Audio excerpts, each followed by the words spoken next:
Family boy choice part starting में दिखाया जाता है कि यहाँ साना ना उसकी मॉम से बात करके रेस्टोरेंट से बाहर जाने लगता है, लेकिन उसकी मॉम भी ना उसके पीछे पीछे उससे बात करने के लिए बाहर जा रही थी। पर फिर ना यहाँ जॉन के फादर उसे रोक लेते और उससे कह रहे थे कि उसे जाने दो, वो अभी ना काफी ज्यादा गुस्से में भी है और काफी ज्यादा स्ट्रेस में भी, क्योंकि उसके एग्जाम आने वाले हैं, इसलिए वो तुम्हारी बातें नहीं समझ पाएगा। क्यों ना आप ऐसा कीजिए कि आप ना उससे बात एग्जाम के बाद कर लीजिएगा। लेकिन यहाँ उल्टा साना की मॉम तो उन्हें ब्लेम करने लग जाती है। वो कह रही थी कि ये सब ना तुम्हारी वजह से ही हुआ है, तुम्हारी वजह से ही साना ना ऐसा बन चुका है जो कि अपनी माँ से इस तरह से बात कर रहा है। तो इस बात से यहाँ पे जॉन के डैड भी गुस्सा हो जाते हैं और उसे ना कह ही देते हैं कि आप क्या एक्सपेक्ट करती है कि आपका ऐसे गायब हो जाना और उससे सालों साल कांटेक्ट भी ना करना और बिना बताए उसके सामने आके खड़ी हो जाना, आपको क्या लगता है कि ये सब उसे अच्छा लग रहा होगा? और तो और आप ना अचानक से आके उसे सियोल भी अपने साथ लेकर जाना चाहती है, उसके डैड से उसे दूर, और असल में वो तो कभी तो आपके साथ जाना भी नहीं चाहेगा। लेकिन ये दोनों ना इस बारे में बात कर ही रहे थे कि यहाँ ना बाहर से आवाज आती है जहाँ हेजुन ने ना साना को एक पंच मार दिया था। लेकिन तभी वहाँ ना जुआन और सोई भी आ गए थे और यहाँ उन दोनों के पेरेंट्स भी बाहर आके ये सब देख लेते हैं। यहाँ हेजुन ना फिर से साना को एक पंच मारने ही वाला था कि जुआन के फादर ना उसे इस बार रोक लेते हैं और इसी बात को लेकर ना यहाँ साना की मॉम जुआन के फादर को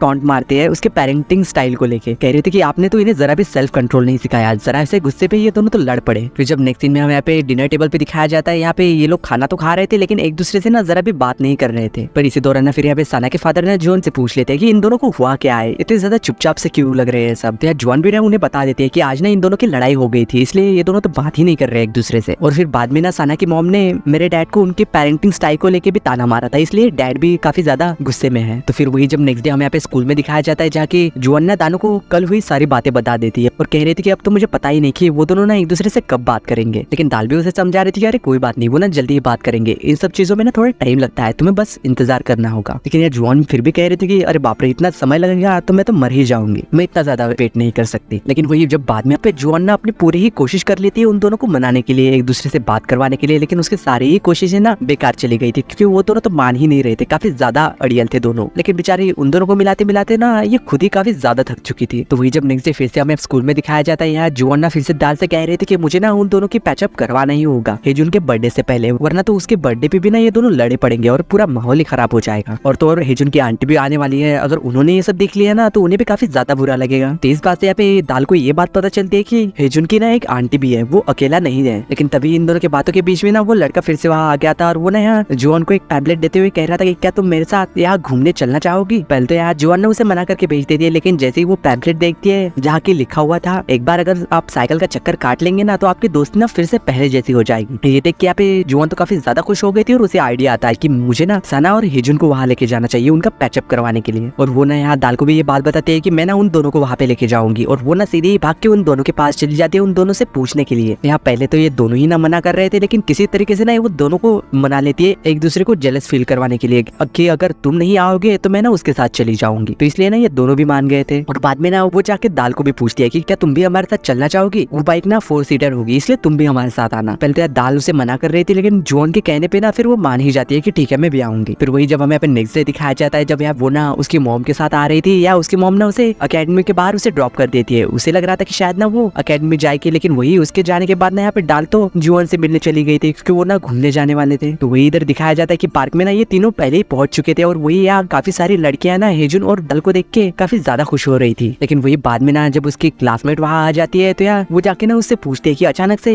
इस पार्क में इतनी ज्यादा भीड़ कैसे हो गई, ये तो अभी अभी खुला है ना। तो हमें फिर फ्लैशबैक में दिखाया जाता है कि उसके क्लासमेट में ना इस बात सभी को बता देते कि हेजुन और साना ना वो दोनों ही पार्क की ओपनिंग में जाने वाले हैं, इसलिए सभी लड़कियां ना वहाँ उन दोनों को देखने के लिए पहुंच गई थी क्योंकि वो दोनों ही ना उनके स्कूल में काफी ज्यादा पॉपुलर है और सभी लोग ना उन्हें काफी ज्यादा पसंद है। इसलिए फिर वही कुछ देर बाद वहाँ जुनू भी आ गया था, लेकिन दाल ना अभी तक नहीं आई थी और ऐसे ही करते हुए ना उनकी टर्न भी आ जाती है। तो यार जॉन ना हेजुन और साना को पीछे बिठाती है और वो खुद ना साइकिल चला के अपनी राइड शुरू कर देती है। और साथ ही में ना वो अपने कान में ईयरफोन्स लगा लेती है और उनसे कह रहे थे कि तुम दोनों ना अपना मामला जल्दी से सुलझा लेना, मैं तुम दोनों की बातें नहीं सुन रही। और ऐसे ही करते हुए ना वो दोनों यहाँ पे राइड पे चले जाते हैं। और वही दूसरी तरफ जब दाल को दिखाया जाता है जो कि ना अभी भी बस में थी क्योंकि वो ना ट्रैफिक की वजह से काफी ज्यादा लेट हो चुकी थी। और वही यार दूसरी तरफ यहाँ हेजुन और साना बातें स्टार्ट तो करते हैं, लेकिन वही यहाँ पे जॉन ना काफी ज्यादा थक चुकी थी उन दोनों का वजन उठाते उठाते, यानी कि वो ना अकेली साइकिल चला रही थी। लेकिन फिर कुछ देर बाद ना यहाँ पे हेजुन साना से माफी मांग ही लेता है उसे पंच मारने के लिए। पर यहाँ साना तो कह रहा था कि सिर्फ पंच मारने के लिए सॉरी कह रहे हो, लेकिन उससे पहले जो तुमने कहा उसका क्या। लेकिन उसे तो ये सारी बातें समझ में नहीं आ रही थी और वो उससे कह रहा था कि एक काम करो तुम भी मुझे मार लो, फिर हिसाब बराबर हो जाएगा। तो यार साना ना बिना कुछ बात किए उसे एक सिर पे मार देता है। तो इस वजह से यहाँ पे इन दोनों के बीच में तो फिर से लड़ाई शुरू हो गई थी। और वही यहाँ उन दोनों को ऐसे लड़ते हुए देख के ना बेचारी यहाँ जुआन तो काफी ज्यादा परेशान हो रही थी और उन्हें रोकने की कोशिश कर रही थी, लेकिन ऐसे ही करते हुए ना उनकी राइड भी खत्म हो जाती है। और यहाँ पे जुआन ना काफी ज्यादा थकी हुई थी, लेकिन इन दोनों को तो शायद इनसे फर्क भी नहीं पड़ रहा था क्योंकि वो दोनों तो लड़ने में बिजी थे। यहाँ पे जुआन ना काफी ज्यादा गुस्से में भी थी, तो वो ना उन दोनों से कह देते हैं कि तुम दोनों ना घर चले जाओ, मैं दाल से मिलने के बाद घर आ जाऊंगी। और वही दाल के पास ना यहाँ पे फिर कुछ लड़के वहाँ आ जाते हैं जो कि उससे बात करना चाहते थे, क्योंकि वो भी ना उसी के स्कूल में पढ़ते हैं और कह रहे थे कि तुम्हें ना हमारे साथ घूमना चाहिए, चलो हमारे साथ। लेकिन यही सारी चीजें होते हुए ना जॉन के क्लासमेट में भी देख लिया था और वो सीधी जाके ना जॉन के भाइयों को बता देती है। जो बात सुन के यहाँ पे वो दोनों तो दौड़ने लग जाते हैं उसे बचाने के लिए, क्योंकि उन दोनों को लग रहा था कि शायद ना वो लड़के जुआन को परेशान कर रहे थे। और साथ ही में यहाँ पे जुआन ने भी उन सभी को देख लिया था, उसे भी लग रहा था कि शायद ना वो लड़के उसे परेशान कर रहे हैं, इसलिए वो ना यहाँ पे दाल को बिछाने के लिए बीच में कूद पड़ती है और उन्हें ना डरा के भगाने की कोशिश कर रही थी। लेकिन वो ना काफी ज्यादा थक चुकी थी, इसलिए वो तो थकावट की वजह से बेहोश भी हो जाती है। तो यहाँ पे वही लड़के ना यहाँ जॉन को बेहोश होकर देख के ना काफी ज्यादा डर गए थे, इसलिए वो ना यहाँ पे पानी लाने के लिए भाग जाते हैं। लेकिन उसी वक्त ना ये दोनों भी वहां आ गए थे और उन दोनों को लग रहा था कि शायद ना उन लड़कों की वजह से जॉन बेहोश हो चुकी है। और दाल से पूछ रहे थे कि क्या ये सब उन लड़कों की वजह से हुआ है, और वो ना यहाँ पे दाल को बोलने का मौका ही नहीं दे रहे थे। फिर जैसे ही वो लड़के ना पानी लेके वापस आते हैं तो ये दोनों ही ना उन सभी लड़कों के ऊपर टूट पड़ते हैं, उनकी काफी ज्यादा धुलाई कर देते हैं, यहाँ तक कि उन लोग को बोलने का ना मौका भी नहीं देते। फिर वही नेक्स्ट सीन में जब हमें पुलिस स्टेशन में दिखाया जाता है जहाँ की ये तीनों और साथ ही में वो चारों लड़के बैठे हुए थे। और उसी दौरान ना फिर यहाँ पे सना के फादर भी वहाँ आ जाते हैं। वो यहाँ पे पहले ना पुलिस वालों से बात कर लेते हैं और बाद में जाके ना वो उन लड़कों को डरा रहे थे, यानी कि वो ना इन तीनों के ऊपर गुस्सा कर रहे थे और कह रहे थे कि इन तीनों को ना सजा मिलनी ही चाहिए। तुम दोनों ने उन लड़कों की पिटाई की तो आखिर की क्यों, तुम्हें तो कड़ी से कड़ी सजा मिलनी चाहिए। लेकिन वही ये सारी बातें सुन के ना यहाँ पे उन चार लड़कों को तो उनके ऊपर ना दया आ रही थी, कह रहे थे कि अरे कोई बात नहीं, उन्हें ना बस गलतफहमी हो गई थी, अगर मेरी बहन को भी कोई छेड़ने की कोशिश करेगा ना तो मैं भी उनकी ऐसी ही पिटाई कर दूंगा, इसलिए उन दोनों को इतनी कठोर सजा नहीं मिलनी चाहिए। कोई बात नहीं, आप ना उन लोगों को छोड़ दीजिए, हमें कोई भी कंप्लेंट नहीं करवानी। ऐसे करके ना वो उन्हें माफ कर देते, यानी कि साना के डैड ने ना इन दोनों के बीच में का मैटर सॉल्व करवा दिया था। फिर वही घर जानते समय ना यहाँ साना के फादर ना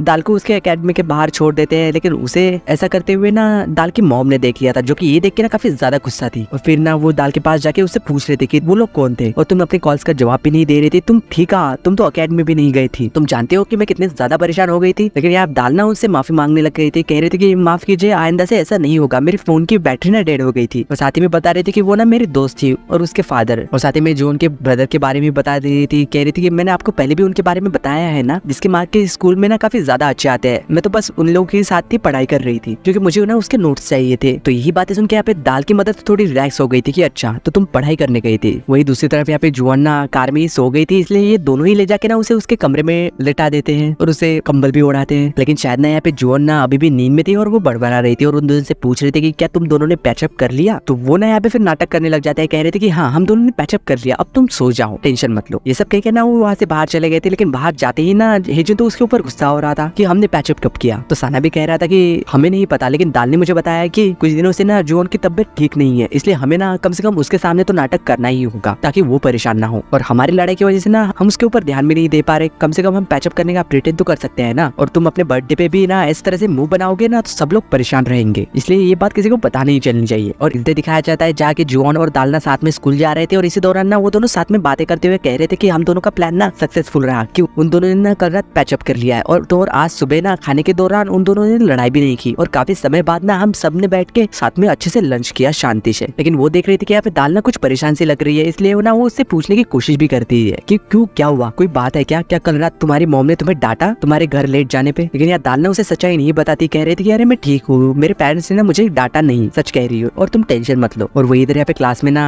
जुआन की क्लासमेट सब लोग को बता रही थी कि दाल और हेजुन का ना सीक्रेट रिलेशनशिप चल रहा है। मैंने खुद अपनी आंखों से देखा था कल पार्क में ना, मैंने जब उसे बताया था कि दाल को कोई परेशान कर रहा है तो वो दोनों ही ना भागते हुए उसे बचाने चले गए थे। और उसी दौरान यहाँ पे जुआन और दाल भी वहाँ आ जाते हैं जिन्होंने ये बात सुन ली थी। यहाँ पे जुआन तो ये सब सुन के काफी ज्यादा खुश लग रही थी, लेकिन वही दाल ना शर्मा रही थी। पर यार जुआन ने फिर उसका हाथ पकड़ते हुए उसे ले जाते हुए कह रही थी कि अगर रूमर्स फैल ही गए हैं तो एक काम करो, तुम ऐसा करो, तुम ना हेजुन को जाके अपनी फीलिंग्स के बारे में बता दो। लेकिन वही दूसरी तरफ जब हेजुन को दिखाया जाता है जाके उससे ना एक लड़के मिलने आई थी जो कि उसकी ना एक्स गर्लफ्रेंड है, और वो ना आके सीधे उससे पूछ लेती है कि क्या दाल सच में तुम्हारी अब गर्लफ्रेंड बन चुकी है और क्या सच में तुम उसे पसंद करने लगे हो, अगर करते भी हो तो उसे मत करना, अगर तुमने फिर भी उसे पसंद किया ना तो मैं ना उसे परेशान करूंगी, ये बात याद रखना। लेकिन यहाँ हेजुन उसकी बात सुनते हुए कह रहा था कि अरे ऐसा कुछ भी मत करना, वो बस मेरी सिस्टर की दोस्त है, यानी कि वो भी मेरी सिस्टर जैसी हुई। और वही उसकी ये बातें ना इन दोनों ने भी सुन ली थी, जिस सुन के यहाँ पे दाल को तो काफी ज्यादा बुरा लग रहा था। लेकिन वही बाद में ना जब वो क्लासरूम में बैठी हुई थी और सभी लोग ने इसी बारे में गॉसिप कर रहे थे, फिर यहाँ पे दाल ना उन सब लोग को बता देती है कि ये सारे ना रूमर्स है, इन बातों में ना कोई भी सच्चाई नहीं है। फिर वही सीन शिफ्ट होकर जब हमें इन दोनों को दिखाया जाता है जो कि ना एक मॉल में आए थे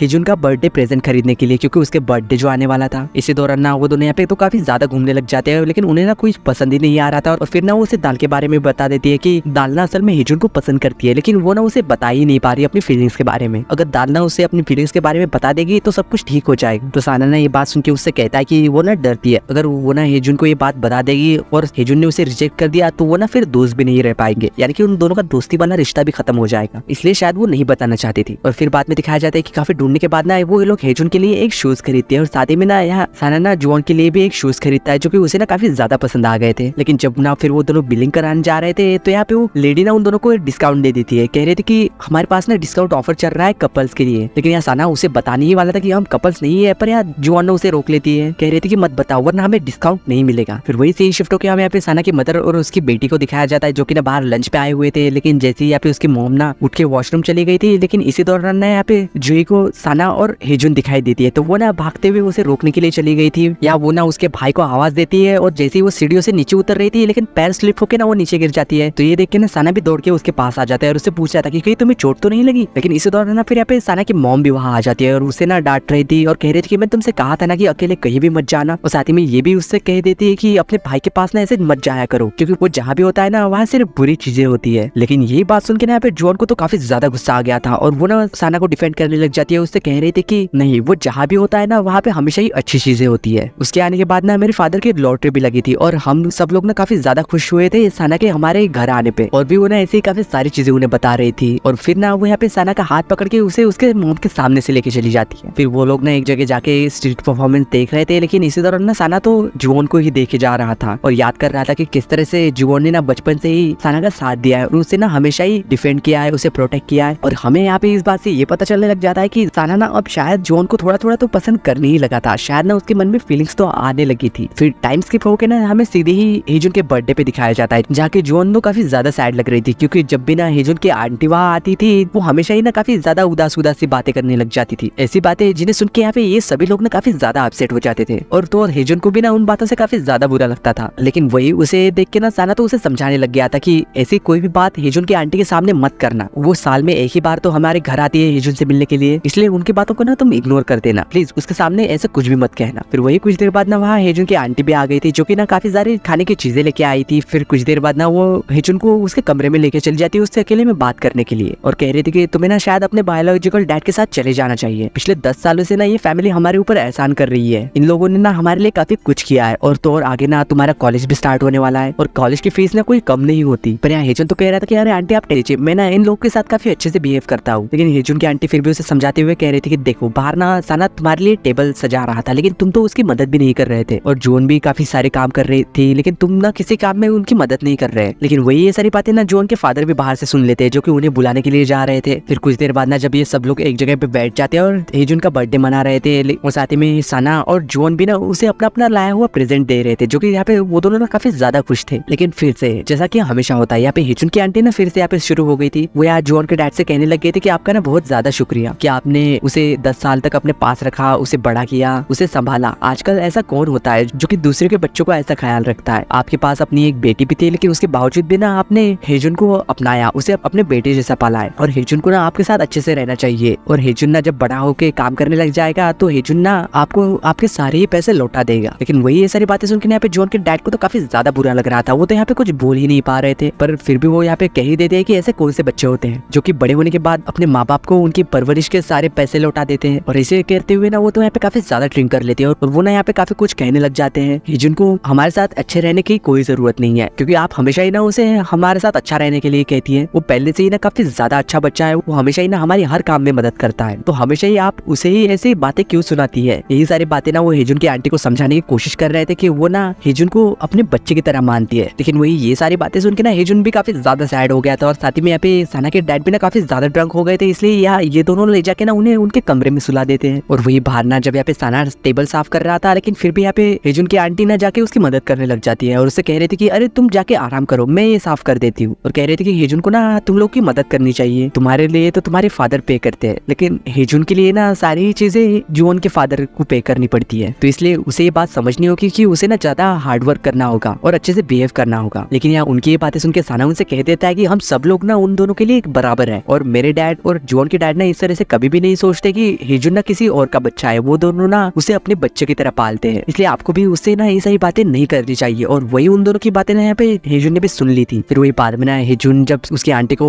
बस स्टैंड पे छोड़ने जा रहा था, इसी दौरान यहाँ पे हेजुन की आंटी उससे कहती है कि मेरी तरफ से ना हेजुन के डैड से माफी मांग लेना कि मेरा ऐसा कोई भी मतलब नहीं था, मैं उनका दिल नहीं दुखाना चाहती थी। और साथ ही में वो यहाँ पे उससे भी कह रहे थे कि तुम ना अपनी मॉम को भूल जाओ, उनकी इंतजार करने की कोई जरूरत नहीं है, शायद ना वो कभी भी लौट के नहीं आने वाली। तो हेजुन भी कह रहा था कि अरे मुझे तो अब तो उनकी शक्ल भी याद नहीं है और मैं उन्हें याद भी नहीं करता। ये सब कहते हुए ना वो यहाँ पे उसकी आंटी को हक करके बाय कर रहा था, लेकिन शायद ना कहीं उसे तो अब भी उसकी मॉम की याद आती है, लेकिन वो इस बारे में किसी को बताता नहीं। फिर ना उसकी आंटी के जाने के बाद में जब वो वापस घर आता है तो वो ना फिर से उसके डैड के कमरे में चला गया था और यहाँ उनकी भी नींद खुल जाती है। तो वो ना हेजुन से पूछ रहे थे कि क्या तुम्हारी आंटी सही सलामत वापस घर चली गई, और वो भी कह रहे थे कि हाँ वो वापस घर चली गई और उन्होंने ना आपसे माफी भी मांगी है कि उनका ऐसा कोई भी मतलब नहीं था आपका दिल दुखाने का। तो यहाँ हेजुन के डैड भी कह रहे थे कि जाओ जाके सो जाओ तुम भी, पर सोने से पहले ना कुछ खा लेना और अपनी टीथ भी ब्रश कर लेना। तो फिर ना वहाँ से हेजुन चला गया था छत पे, जाके ये दोनों ना उसका इंतजार कर रहे थे, जो कि यहाँ पे ये दोनों ना उसका मूड ठीक करने की कोशिश कर रहे थे, क्योंकि इस बात से ना वो भी काफी ज्यादा सैड था। और ऐसे ही करते हुए ना ये सभी लोग काफी ज्यादा खुश थे कि चलो आखिरकार कुछ तो अच्छा हुआ। तो फिर वही जब नेक्स्ट डे हमें यहाँ दिखाया जाता है जहाँ की जुओन के फादर ना अपने रेस्टोरेंट में काम कर रहे थे, तभी यहाँ एक लेडी आती है जो कि असल में और कोई नहीं बल्कि हेजुन की मॉम थी। यहाँ उसे देख के जुओन के डैड भी काफी ज्यादा शॉक हो गए थे। और इसी सीन के साथ फैमिली बाय चॉइस के पार्ट